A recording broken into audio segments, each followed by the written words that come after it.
All right, all right. All right, you good. Yeah, I'm ready. I'm cool. All right, go ahead, Sam, pop it off. For all my listeners out there, man, I got the opportunity to sit down with an incredibly gifted artist, stage writer. I mean, the cat does all kinds of different things, man. A real long list, man, and it's hard for me to kind of explain all the things that he do. I'm introducing everybody, man. Chris Dubose, baby, in the building, baby. Chris, what's good, baby? How you? What's up, bro? I'm good. Thank you for having me. How y'all doing this morning, this afternoon, for wherever everybody at? How y'all doing today? We good, we good. How about yourself? I'm good. I'm working like a slave, but I'm good. So, without further ado, let's just get it started. Let everybody know where it is that you're from. Tell us, like, start from the beginning. I'm Chris DeBose. I'm originally from St. Louis, and I moved to Phoenix about 6, 7 years ago. And I'm represented by Signature Models and Talent Agency. I'm a model, an actor, a writer, a producer, a director, and a young business owner. I got a show right now, Arizona's first street crime drama show in history. It's doing well. Got over probably 60,000 eyes on it, over 30,000 views in 2 episodes, and we climbing every day. And I got over probably 30, 40 staff members working over there. So I'm busy. I'm a young boss and a young hustler that just trying to clean my life up and try to help bless other people and just get people in front of the right rooms and the right people. Okay, so it started in St. Louis. So, tell us a little bit about your upbringing in St. Louis and Baden and different things like that in North County, and what was that like growing up in St. Louis? Yeah. St. Louis is home for me and for you, as you know. Uh, Sonny has known me since a child. St. Louis, I'm originally from the north side, from North Broadway. I was born in Baden. And when I was young, I moved to North County right off Osprey and West Florissant. All these areas are kind of rough, and you got to kind of make good choices to try to be over there. You want to make good choices to survive. I lost a lot of friends to even get here. I never thought that I would be a model or actor. I was comfortable hustling every day. Like I was the guy. I didn't get a job till 23. Like I didn't have a legal job till 23 years old. I was comfortable hustling. I never thought that I would be doing anything like this. Mm. So, at What just turned the light 16, switch on? Um, What turned the a light lot of my switch on? well, question. Well, my mom. That's a good question. My mom is from New York, and my father's from Arkansas, but he moved to Wellston when he was 12. Wellston's another rough area of St. Louis, right off the west side. And my mother's from Hollis, Queens, and you know how New Yorkers are. They always got this, like what's next mentality. And my mom was like, I don't care that you're popular or that girls like you or that you sell this or that. Like, you not being a total package. You wasting your talent. My mom would always pull me to the side like, you wasting your talent. You're not entertaining or doing what I know you can do all the way. You wasting your talent trying to be fitting in and trying to do this shit around here. You need to leave. So when one of my friends got killed, somebody who like taught me a lot about the streets, his name Andre, and the character I play on my show is named Andre. His name is Stretch. So shout out to my brother Andre, nephew who I lost. He got shot in my area, right off Osprey and Dunn Road. He got shot in his neck, and he drove himself to the hospital and died at the front door. And then 2 months later, I just packed on my shit. I just said fuck it and came to Phoenix. but Mm-hmm. at the age of 16, you made the bold move to leave your mom's house. Like, how has that Yeah. shaped your experience with that? Like, Oh yeah. Well, for me, that helped me get into acting because I was able to leave North County because North County, you know how it is. This is an area where I'm going in the same school district as Mike Brown. So Ferguson, where he's from, that's where I'm from. So I'm from West Florissant and Hawkesbury, and Mike Brown, the historic case, rest in peace, Mike Brown. He's also from West Florissant. So this is my area. So this area is a lot different than my second high school that I got to go to at 16. I went to a school called Maplewood Richmond Heights. And at this time, I'm playing basketball and I tear my knee and I don't got nothing to do. And my acting teacher is just like, the whole school knows you and everything. You're a talented, gifted performer. If I do Raisin in the Sun, I want you to be the lead role. And I told her, yeah, but I was never going to do it because my coach is from the Marines. He was never going to allow that shit. But then I told my knee and I had free time. So I ended up having to fulfill my promise. And then shit, the St. Louis Riverfront Times was there. And I ended up having the most selling school play in my school history. And my school been around 160 years. well, you see, Fan is from New York. He's got that NYC spirit in him. Yeah, So that's where he Yeah, no originally. doubt. yeah, for sure. Yeah. Hustler. So I'm already knowing what it is, like, especially when you got parents, because it's just I mean, not just from New York, but any kind of inner city, you know what I'm saying, where life is a struggle. You just have a different mentality on the way you approach different things. You dig what I'm saying? And being that you was in the street, you already got a taste. You already got bit by the bug. You feel me? And to be at the age that you were, to experience the things that you experienced that young, for you to have a mindset to rather just pack up and just go try something different at the age of 16. Mm-hmm. Yo, that's what I call having foresight. That was hard on my mom because she had to sign up guardianship. My mom didn't want to do that. She didn't want me to move across the city 35 minutes away and go to this area that's not really predominantly black at all. And it's a diverse area, but it really got me ready for Phoenix in college because the area I moved to by Brentwood, as you know, cuz, is just like Phoenix. It's Asian people, Mexican people, white people, black people, a lot of good, beautiful people. But in North County, it's just black or white, or in the city, it's black or white, and it's segregated. But where I moved to, it wasn't segregated, so I was able to blossom. But my mother had to sign over guardianship because I was so young and I refused to come home. So I want to thank my mother because she didn't have to do that. She could have made me come back to the county and I could still be on Hosbury and West Florissant and Chambers. You know what? I think it was kind of like that with us growing up in St. Louis as well, even for myself, because I left home at 17. So, right. We were all, young teenagers trying to find our ways and different things of that sort. So you move it. No, Sam, you see how Sam looking? Because he coming up in New York. You got to understand, because New York in the 80s and the 90s and the 70s was so grimy and rough, and it's nothing like what you see today. Like, they repainted and did. The murder rate was like, 800 to 1,000 in New York and LA at this time. Crazier than anything we see today in any inner city. So you see Sam, no, right. look how he looking. He know I know my homework. Yeah. Because not only, you definitely know your homework, and not only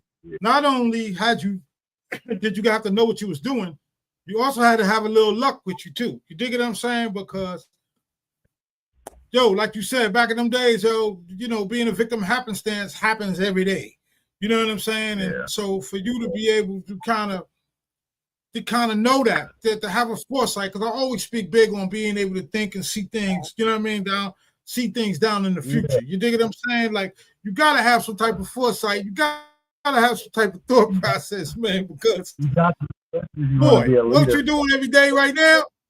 Right. Yeah. Right. And you being a leader, so you already cut through what I was trying to say. Only leaders who usually have that foresight. You know what I'm saying? Only leaders really can see things happen before they happen, and everybody else is wondering why you doing this or why you moving this way. That's because you already have premonitions that other people can't possibly see what you're seeing. You know what I'm saying? And then have the courage to be able to put it in place and move like that. That speaks volumes about who you are, Chris. You know what I mean? And but I'm curious. I gotta say before you go on, I gotta thank the Lord, because I got baptized twice and saved twice when I was moved out. This is something I wanted to do. I wanted the Lord to cover me and anoint me. So I want to give credit to the Lord, because that's the Lord speak to you through visions and dreams. So I want to give credit to the Lord, and I want one person watching. If you maybe your family not behind where it's not right, give credit to the Lord, and just if it's too much for you, give it to the Lord. Yeah, that's all I want to say. I'm gonna go back a little bit. I'm curious. What made you feel like you was an actor? Like, what made you feel like that you can do this better than anybody? Because usually cats want to be a singer or want to be a rapper. You know what I mean? I was a musician at first. I was the first one in my school. I went to the same high school as Chingy and Young Ill, obviously at different times, but I went to the same high school as a lot of important people. And I was the first musician in the digital age to do over 100,000 views at that school. So I changed contemporary music on my side, but they wasn't really like the establishment at this time. It was like city versus county, and we only like 14 minutes from each other. But at this time, it's like, because you know how it was, like if you're a county nigga, they wasn't messing with you because you're not living in the city. But the city and the county both got a high murder rate, and you can drive on my street from Hawes Ferry and get to the city. You can drive on my street from West Florissant and get back to the city where I'm from. So it was just a lot of stupid shit going on. But after Mike Brown, the relations in the streets kind of got crazier, and the police got crazier. So it definitely was just crazy as hell. Acting just came because the teacher at high school, man, I had just moved out of this area, and this lady is like, I'm going to her office basically crying. I feel like a fish out of water. I'm used to being in places where shit is more hectic and shit gotta, you talk with violence. So when I got to this school, you gotta communicate with your words and you gotta find extra arts and crafts to get into and stuff like that. They push you to do something outside of what you're doing. Everybody get a laptop. It's the only public school in Missouri where everybody graduate with a Mac laptop. You get to use it from ninth grade to 10th grade. So they had just put tools in my hand for me to start watching like, so now I'm not hustling outside so much. I'm watching like in between basketball, I'm watching Robert De Niro documentaries of Denzel. I'm on my laptop doing whatever. So then, she like, man, you come in this office a lot and you sad a lot or you go through things. Why don't you put it into performance? You're a gifted personality. So she kind of, Miss Holly Pothawk was the first person to put me in that and just let me carry a lead role. And I ended up selling out. I ended up selling 3 nights out where we broke a school record that had never been done. And I was a first-time actor. So I really want to thank her. Yeah. She had a foresight. I want to thank her. She had a foresight too. That's what's up. You know what I'm saying? Okay. So moving to Arizona, like, what was the transition like moving to Arizona from St. Louis and different things like that? And how did it open doors creatively for you? What was that like? That's a good question. Arizona was crazy because I had finally moved. I had used the money I had made hustling back in North County. Because when I came home from college, I moved back in with my mom because my mom had got cancer. She had got lymphoma. So I moved back in with my mom from 19 to 20, like 19 and a half to 20 for like a year and a half to almost 21, and I left back out. So when I left back out, I moved back to Richmond Heights, to the nice area that I knew, my safe area where I made connections, and I got my own crib over there. So now I'm trying to work. This around 22, where I finally got my first job, 22, 23, where I'm trying to work. But I wasn't satisfied because the opportunity in St. Louis is it's not high for young black males. Like I'm still going around getting recognized and it's just not good, So when I came to Arizona, I basically sold everything I had and I broke my lease. And I told my girl, like, come on, let's go to Arizona and stay with my brother for like a couple weeks till we get straight. But he lived in Maryville. And that's how King of the West got started. I moved to Maryville on 59th and Thomas. And I was just seeing it was different type of crazy, All my partners from the Midwest and the East, like, oh, it's not like that out here. I'm like, yes, it is, bro. It's just different. Every hood got a hood and everybody got somebody who got some money or some gangsters around them. That's everywhere in America, everywhere in the world. So when I seen that, it got me up creatively. I want to tell this little story though a little bit because it's crazy how we met when we were first here at the Media Maze studio when Stan and I interviewed you guys for the Bloodline film. And me and you just kept looking at each other and I'm looking at you. We looking at each other and I'm like, wait a minute. I know this voice, but not like connected the dots. How you know a voice? Man, you know how you know a voice and you just think you know it. No, this is a voice like my cousin or my aunt, or this is somebody's voice from my early childhood.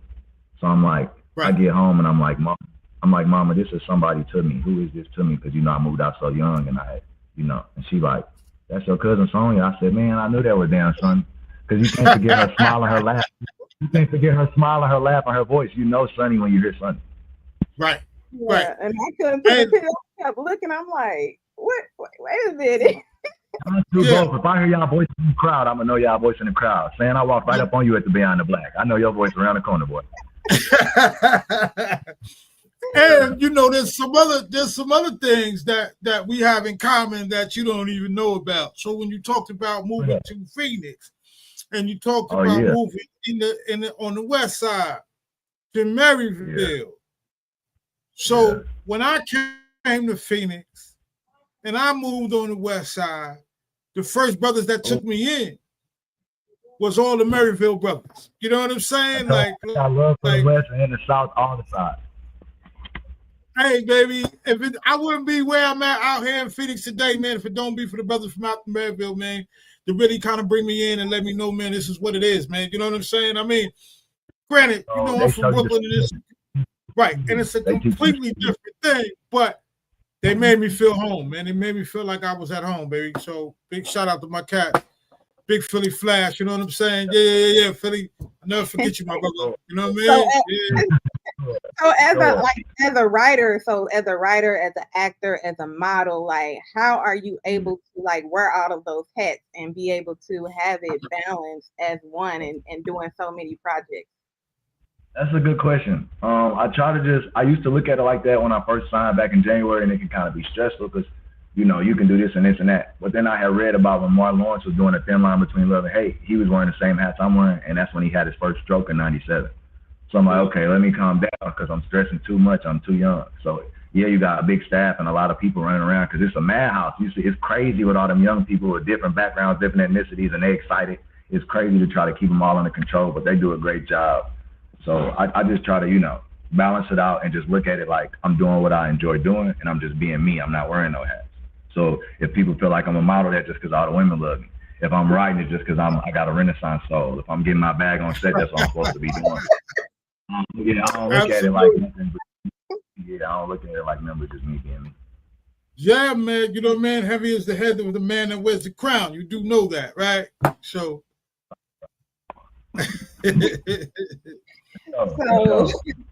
So your film has already got over 30,000 views.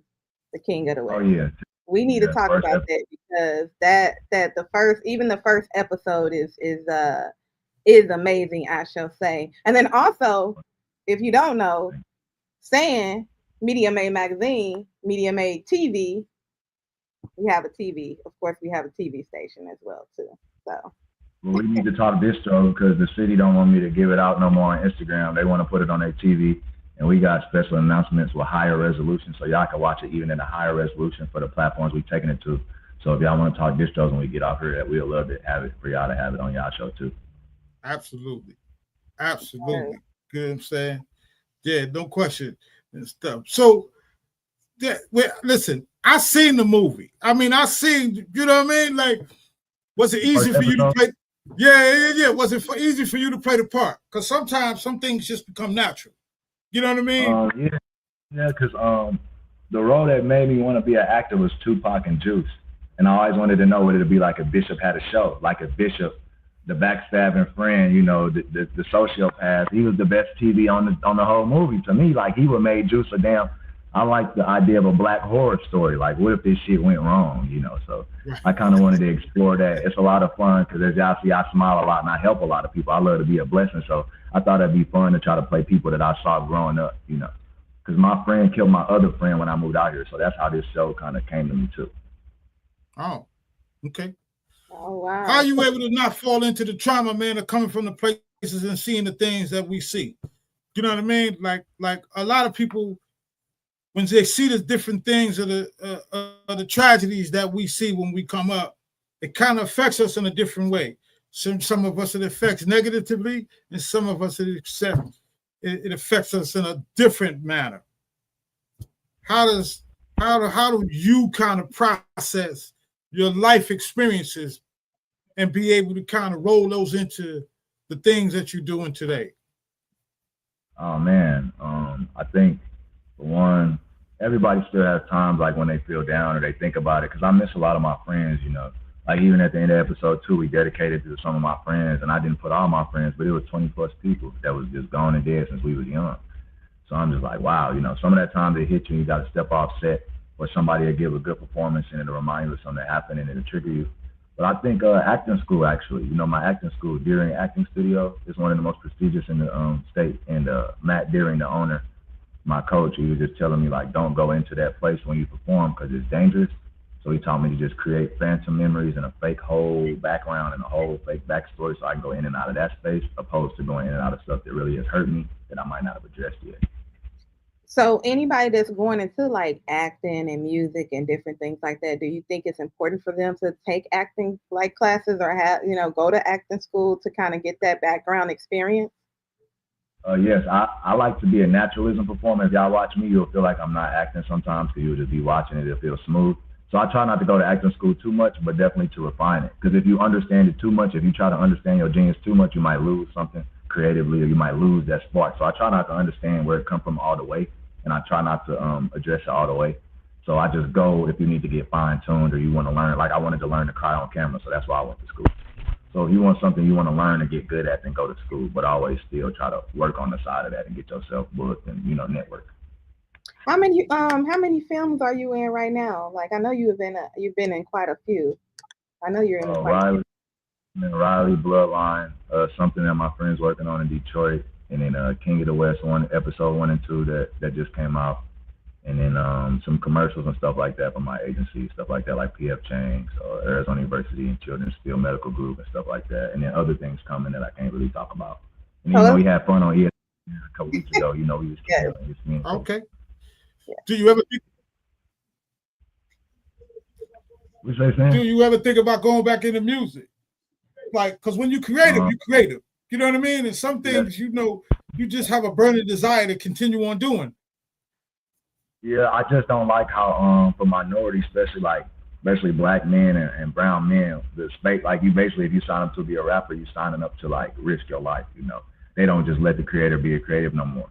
Like when we was coming up, you know, we would look up to older guys like Ice Cube. He would tell everybody he's a storyteller or a news reporter of the ghetto, and people was fine with that. But in my generation, people really want us to go outside and do these things and be taken away from our family and have our mothers crying in court or having us doing shit that these people never seen the fallout for. I done seen niggas' mamas cry at court. I done seen niggas' mamas cry at funerals. I done been there. So they want you to do these things to portray this image, and it's unhealthy for the creative. It's good for the blogs and everybody else, but it's not good for the guy who got to risk his life and feed his family. So that's kind of why I'm like nervous about doing music without a face card.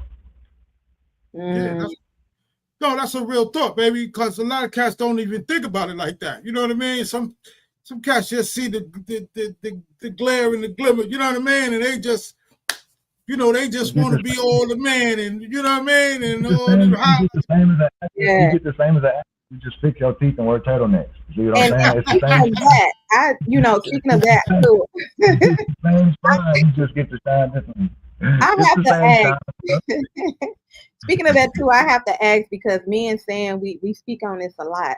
How important is it for you to have a team?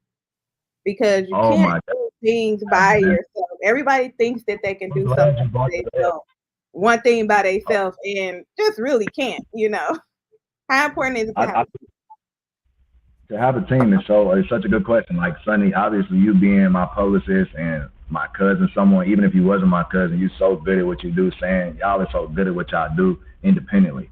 So having people who are independent bosses, the way I build my team is, I don't want somebody to walk up and know who the one is. Like I want everybody to have a nice home, jewelry, real estate, assets, investments, kind of like Master P or Young Dolph or Nipsey, the way I build my business. But it just, to me, having a team is everything because you can always put something to the next person over and you can kind of lean on somebody for things you're weak in. Unless you like a perfect person, if you Jesus, then you can probably do it alone. If you God, you can do it alone. But if you're a human, you're going to need a lot of humans with you because even the Lord, he used people. Listen, I have to say, you know, being here too and being over at Media Made, it's been a blessing because he really let me do my thing. Like I'm out in the forefront. If anything, anybody got questions, hey, talk to Sonny. Or Sonny, go ahead. But he knows as being a good boss and being a good leader that some people, like even him in his life when he was younger, we'll feel like, man, is this person trying to take over and do this and this is my shit, woo woo. When really this is just making his business run smoother and he don't have to even get off his ass. So of course he gonna say, yeah, go ahead. Because as a boss now I can sit back and I can let this other person do it. When I was a younger boss, I would want to do everything. And I'm like, I gotta let people do what I hire them to do. So I want every boss, young boss, to know, let people do what you hire them to do. Don't step over their department. I don't sit in people editing rooms. All my editors and DPs, I trust them to do what I hired them to do. And they trust me to lead the way. Because I ain't no editor. If somebody say, hey, nah, that ain't in my department, I can lead you and send you somewhere that who know how to do that, but that ain't me. And one of the things that people got to know and understand, there's a difference between being a boss and being a leader. You know what I'm saying? Exactly. You know, as a leader, I'm not going to ask you to do something that I wouldn't do myself. As a leader, listen, if we got to go to war, we got to charge up this hill. You know what I mean? You better believe I'm up front and ready to go. You know what I'm saying? But as a boss, sometimes you don't get it. You always want to delegate. You always think you're bigger than the next person. You know what I'm saying? And many times those entities fail. You know what I mean? Because you don't allow the people around you, man, to experience things and be able to grow with you. You know what I mean? And not only just grow with you. Listen, I tell Sonny all day, baby, yo, do what you do. You know what I mean? Like, hey, man, I ain't tripping. I don't care about you know you're going to shine. You know you're going to shine. Her shine and not going to take away from your shine. In our community, we have accepted this Western way of thinking where we think that we supposed to be bosses when historically black people have always had leaders. We haven't had a lot of bosses, but we have had millions of leaders. We don't do that shit over here. what we is as leaders, I'm gonna walk amongst you. I'm not gonna walk in front of you. I know where to go. I can tell you while I'm next to you where we going next, but I don't need to walk that far ahead of you. See what that New York slang. See, Stan got that full, like he got that NYC just talk, and you do too. Somebody, if he approach somebody, they think he probably like mad at him, and he not. That's just the way that he talk. But then, you know, you got to get the queen in the front and he be like, hey, Sonny, you know, let me get somebody that's soft-spoken. Go ahead and, you know, and go and step up in there. You got to deal with guys like me and himself and other bosses that are strong men. When you deal with guys who are men, Sam he wouldn't make me feel no type of way. I like people. I walk up on Sam anytime I see him because I like his energy. But a guy who's a coward or a small guy, he's going to feel like, oh. So that's why Sam is smart. He know who to send you at and when it's okay and when it's not. A real leader know when to shoot and when to just, you know, let somebody else take the shot. Yeah, absolutely. When to fall back.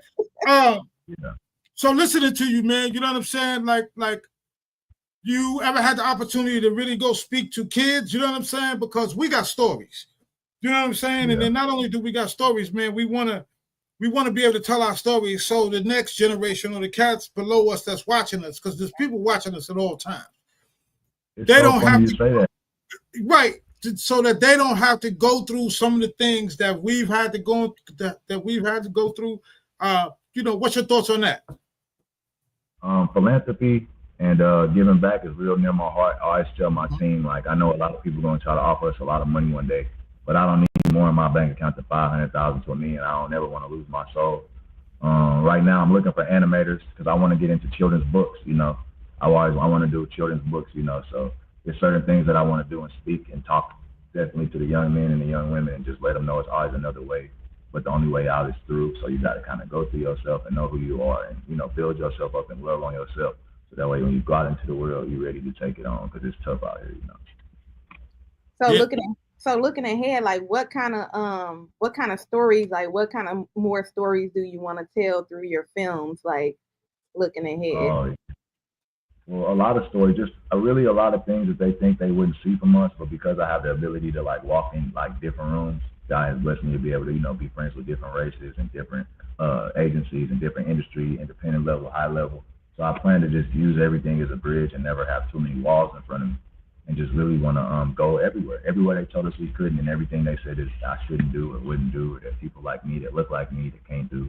Those are the films I plan to make, things that just keep giving y'all a shock value where you say, oh my God, like the end of episode 1 when you see in one episode somebody dies, you know, with Kanan and Meech and all them other shows. I like those shows, but you got to wait a long time. With my character, I give you that meat right away. You get no Diddy, but you get something to eat right away. You know, you get full right away. I plan to tell great stories. You know, we got so much in the future, you know, things about dimension, time travel, ancestrals, portals, all type of stuff we want to get into for minority people and beautiful stories and show high IQ stuff. Yeah. Okay, so we got to talk about Media Made magazine. We got to talk about your article. Like, if this your first time being in the magazine, you know, are we the first? Y'all the first ones to print us, me and King of the West, and I want to shout out my business partners real quick, Yash, Guapo and Henry and Londino, and of course, you know, AZ Way 2 Active, AZ Most Wanted, and you, Sonny, and Icebreakers Water. And I want to shout out Media Made magazine for sure, and my agency. But definitely, yeah, y'all the first to do that for us. And that was before the first episode even dropped. That was just me knowing that I had something special and just being a leader and taking a risk and talking about the show before it was even out. And now that it's being successful, it makes it look bigger. So that was a good business move for me, and I want to personally thank y'all. And I'm sorry I'm not there in person to thank y'all. It's just there's money on the floor, so hopefully we can celebrate something. Hey, you gotta do what you gotta do. You gotta do what you gotta do, baby. You know what I'm saying? So let me just let you know, man, it was actually, so a lot of people don't know, man, I actually do a lot of the editing, you know what I mean? I actually do a lot of the layouts in the magazine and all that. And there's many times, and there's many times where hard. Yeah, so that's a gift that I know that I have. You know, a lot of people don't even know that that's one of the things that I do. You know what I'm saying? And that's my baby. You know what I mean? Like yo, in my space, that's where I'm at. You know what I mean? You know, you literally cannot talk to Sam when he's working on his magazine. Literally cannot talk to him because he was he's like in shutdown mode. Just people call and ask him, when's it coming out? How long is it going to be? I want to see myself. That's what we deal with every other week. We drop another episode. So only 2 episodes in, and we dealing with the same shit. So I understand exactly what he goes through. Right. So on my phone it's blocked. Everything is you know what I mean? Till I'm you know what I'm saying? That's a good move right there. I'm going with that next time. I'm going with that move right there. I try to be kind. Fuck it. And while everybody is asking too, saying, what are some of the places that the mag is located? Like, let them know, man. So for all my listeners out there, man, I just want to let y'all know, man, the magazine, right, is right now, you know what I mean, as we talk, is in Chicago, in Detroit, in LA, in New York, in Atlanta. You know what I'm saying?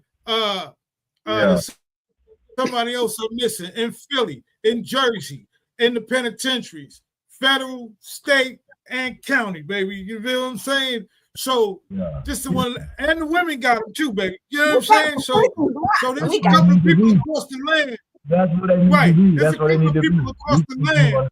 Right. Yeah. Right. That's what they need to be. There's a couple of women across the land.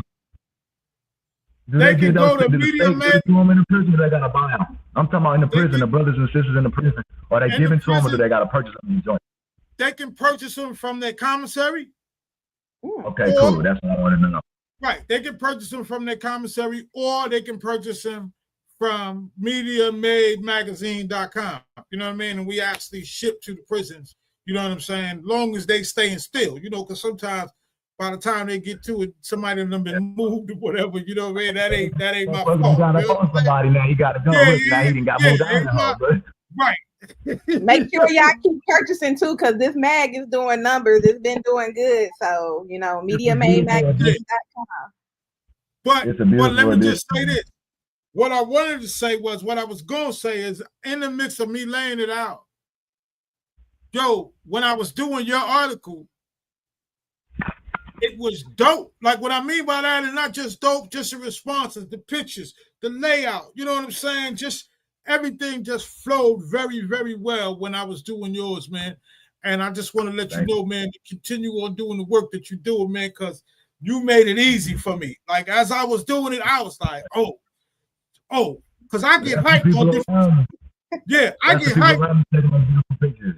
Yeah, I get hyped too when I'm doing different articles, and your article was absolutely one, man, that I was absolutely hyped about. You know what I mean? And I had to kind of make sure that I put that special thing to it. You know what I'm saying? Like, you know, y'all just ain't gonna just read this and not feel what I'm feeling right now. I gotta make sure that y'all understand who this young man is. You know what I mean? And what he's trying to do. And I need y'all to get with him. I need y'all to support him. You know what I'm saying? Because this is a big one coming up, y'all. Y'all don't understand. Y'all ain't seen it. Right. This is a big one coming up, man. And we're going to be one of the first to say, hey, man, we was with him from the beginning, baby. You know what I'm saying? So not only that, Connie too, because Connie's in his film. So shout out to Connie as well. Connie ended up being in Media Made Magazine as well. So we had a pleasure talking with her. Yeah. But that's just good business on me, man. I appreciate you, buddy. I don't know if you knew that's what was happening, but you ended up getting 2 King of the West stars on there. So that was good for my business. That's good business for you. So thank you. I knew that. I knew that. You know what I mean? Like, yo, I put my target on it, baby. You know what I mean? Like, yo. I appreciate you, brother. Hey, brother, I appreciate you for real. Yeah. Let me get that one. Let me get that one. So much, man. Hey, so I got a question for you real quick, right? What's up? If you had an opportunity to perform with an artist, dead or alive, past or present, who would that artist be and why? Wow. Tupac, without a doubt. Okay. Tupac. Okay. Yeah, Tupac, and why?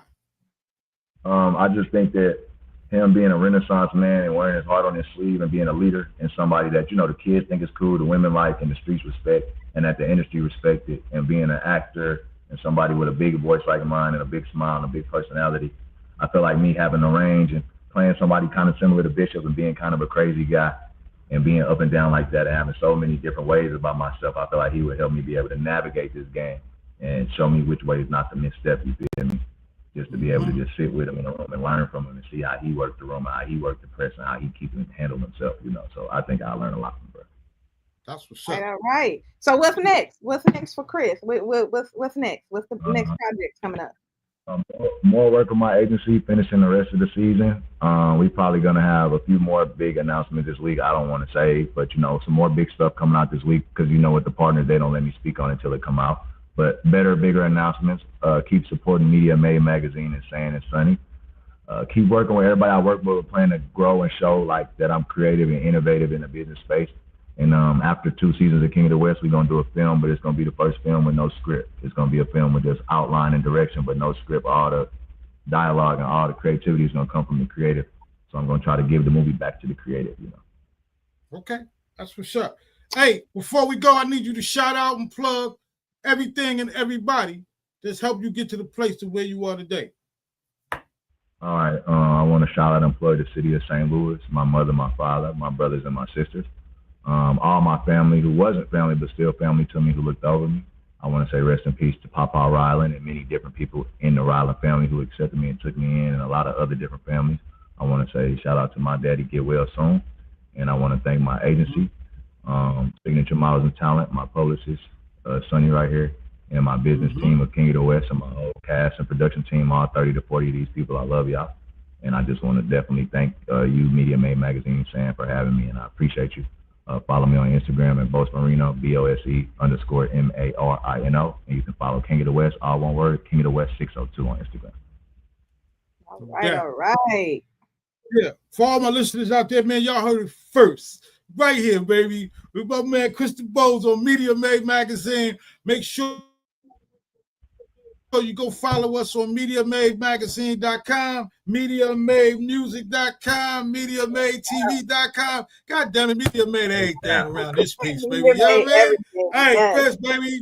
Man, y'all send me that about the disco baby, too, because I'm telling you, I got some more stuff coming in the city. Send it to me because I want y'all to distribute it because I want to help. Man, we got you, man. We'll leave it.